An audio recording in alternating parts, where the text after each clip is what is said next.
Okay, action. All right. Good morning, everyone. I'm Jonathan Lucas. I'm Mason McAllister. And as earlier in here, Sam mentioned, FedEx Day is every day. Yeah. As part of an automation tester, we have a board called the BOARD, Backlog of Automated Research and Development, in which testers from multiple different teams come together to find ways that we can improve how we do things, whether it is more verbose output in the Ruby mines, a fill-it-all JavaScript bookmark, or potentially a wiki documentation. All of this was located in the Honey Badger's team space. So we didn't update this as often because, as I mentioned, it was scattered across multiple teams. Some weren't even located on the 16th floor. So we have a bi-weekly meeting in which we would update it, but that's the only time it would get updated or we would discuss it. What we did is we made a spot site that allowed you to create a wiki page, allow you to add videos, add screenshots, descriptions, and discussions of cards, because viewing the board and looking at a card and have it say vroom vroom or meet me does not tell you a lot about it. Yeah. So on the board we do have cards like that, but it's just so hard to traverse the floors. So I'll actually dive into a card real quick that we have filled out. It's the Fill et al. And I don't know if some of you have seen it, but we actually have a video on here of what it does. And you can just go through a auto application or any application that it's compatible with, and it'll fill out the whole page with complete information, and you can just go through the happy path really quickly. So that's just one of the cards that we have on there, and it outlines it in as much detail as you want. So the testers on the board that are in control of cards are very technical, and with a wiki page, you're not actually limited to exactly what you're being forced to put on there. It's literally an open canvas. So we have videos that you can put on there. You can, as you probably saw, GIFs, if you want to just relay any type of information to the other testers to give them a heads up on how you can help them or they can help you. So another way to do that is actually to go into the discussions, which was the first kind of brainstorm idea that John and I had, was that we needed to be able to discuss these applications or the cards to improve the applications. So on here, it's just kind of a dummy discussion, but John posted that there was a discussions for fill et al. Enhancement for all framework or testing frameworks. And on here we have just, I think this is really nifty. Then how do I change this data that's being used? I need more posts to make this look like an active discussion, and then I posted a note. And that's currently what we have. So with the discussions, you can, up at the top, you can select a alert me. So if someone responds to one of your discussions, it will automatically send you an email with saying if something's been updated, say someone's replied, someone's posted a link, someone's replied to someone else's comment. That way you can keep in loop of it instead of having to go to their desk, send them an email, or a same time chat. Because we have a email distribution list, but if you want to talk to, say, Naren, you don't want to email the rest of the testers about it, because that just seems unnecessary, and sometimes that only feels like it should be used for maybe emergency situations or things that were meant to go to the entire group. This is open up to people. You can add an alert. You can alert any discussion threads you want, and it'll automatically change it. There's a My Alert setting, so once you've got the information you wanted out of the discussion and you don't want your inbox to be filled with anything new, you can just go and turn the alert off. Another really cool thing, since we are using Spot, it'll automatically integrate your email into the responses. You don't have to go in and sign up for the site using a different ID, email, and things like that. It's all your nationwide stuff. So it's really simple. You have all these different filters, and it's pretty neat. All right, any questions? Can you go back to the dashboard view? Oh, yeah. There we are. So what? Okay, I was trying to see what was up along the top. So it's basically like a normal board. Yeah, it's pretty much just progress, and then the teams are on the. Yeah, it's like the whiteboard we have currently, only online. It's just easier to access. So is this something that teams could use as well, like if they wanted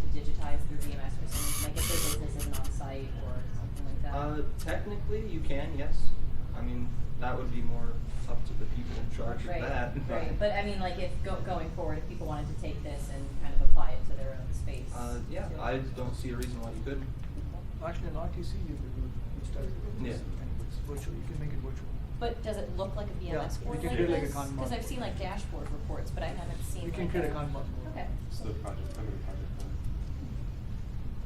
Yes? So right now the issue we are having is like, when people are adding cards, they don't know other person is working on, there could be a duplicate cards. Is there any alert that is going to trigger as soon as the person is adding a card with a different description, but both are doing at the same? Currently, the only alerts in place are on the discussions, and that's limited from Spot, not so much our own implementations, Okay. because we've just been using Spot to host it. So any room to add that? But that's what we want. We would like to avoid that duplicate work because multiple people are doing. I'm not sure if we can avoid that specific scenario in Spot. Okay. Just another feedback is maybe you can plug in Yammer along with this in terms of discussion board forum. So we've been doing something with our team a little bit with that, but I think with the discussion that we talked, I can get more options with Yammer plugged into it. Alright. Yeah, I know there are some applications you can plug into Spot. Yeah, this is just a suggestion. I think we could also use this site for people to post tutorials and stuff. You can test them. So maybe new people they can start watch tutorials and know what's going on. Yeah, that's another cool thing. Since this is just the testing kind of group that's in charge of this, we can even have other wiki pages linked on the homepage above the board to help kind of onboard the testers. I know currently there's a few Cucumber and other YML onboarding cards being developed, so I don't see the reason why we can't have those wiki pages that would already be linked on the homepage. Yeah, if in one of the backlogs in the all is the install and rate guide. Like once it's a wiki page, so you could add videos, you can add links to what you need to request access, demonstration pictures. You can have a lot of things, and you can also upload files. So if you like, hey, here's a rate that you could just download and then use as a copy for the auto application, so that way it works and they don't have to figure out what all environment variables that they need to set themselves. Anything else? Is as things progress, I'm just trying to understand, like Hudson Job Monitor, right? Would you, as time goes on, would you expect a lot to be over on the right, and then anytime I want to go? So we do have a archive. We have an archive wiki page where people would be able to post their archived cards, and we wouldn't have to have them on the homepage. Okay. So you don't have to have everything on the homepage. It's just a table to display your cards that are currently active. Okay. Thanks. And I thought I saw one more. Yeah, I just have a different perspective, and maybe I'm not trying to take your perspective. And this is a good idea, but this requires a very high commitment from the team for documentation. And we now, in an agile environment, the whole purpose is sitting together, hash out the requirements there and then, and just put it in the story card. So all those nitty-gritty discussion that happens, if we start documenting everything, I know it would help, but that would be very time-consuming as well. Well, the So- documentation is only actually limited to, or only required for what you want to put on it. Each card has a wiki page. That's only to link it and give more information if needed. As you're saying, you don't have to put all the information required on the card if you don't want to, as long as the title is descriptive enough and everyone knows what you're working on. Yeah, when you create a card, and you get the wiki page associated with it, it's not going to say you need 2 paragraphs defining this requirement, this requirement, this requirement. It just says whatever you want to put on here that if anyone's interested in looking at it, you can put on there. So it's not forcing you to put documentation, but it's there in case you want to. Yes. I love the fact that documentation doesn't have to be a document, it could be a video. Yeah. It just breaks the paradigm, you can just record a video. Yep. It's done. And I think the other thing to keep in mind is that for things like this, where we are trying to leverage people across the entire organization, they are not necessarily in one team room. They are sitting in 15 or 20 or 30 different team rooms. So it's very difficult to bring everybody to the same place all the time to share all the information. And by the way, it is not a substitute for face-to-face conversation, but it kind of augments that, I think, significantly. Very much so.